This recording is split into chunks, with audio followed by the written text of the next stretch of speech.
Hello everyone. तो Lubna kitchen में आज बन रहे हैं बहुत ही मज़ेदार से फ्राइड राइस। तो गाइस बहुत ही सिंपल और इजी वे में मैंने बनाए हैं, तो इसकी फुल वीडियो देखने के लिए मेरे चैनल का विजिट ज़रूर करिएगा। और अगर आप चैनल पे नए हैं तो सब्सक्राइब करे बगैर बिल्कुल भी मत जाइएगा, सब्सक्राइब कर लीजिएगा, बेल आइकन के बटन को भी ज़रूर प्रेस करिएगा।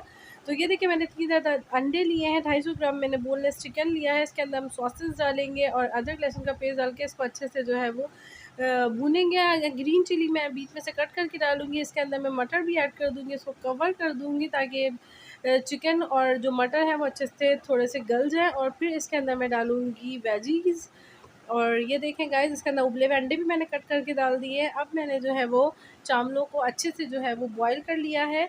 और चावलों को हम फुल कुक करेंगे और फिर इसके अंदर 2 टेबल स्पून ऑयल डाल के हम इसको जो है वो सारी वेजीज़ के साथ इसको अच्छे से फ्राई करेंगे। तो ये देखिए हमारी फ्राइड राइस जो है वो रेडी है। अल्लाह हाफ़िज़।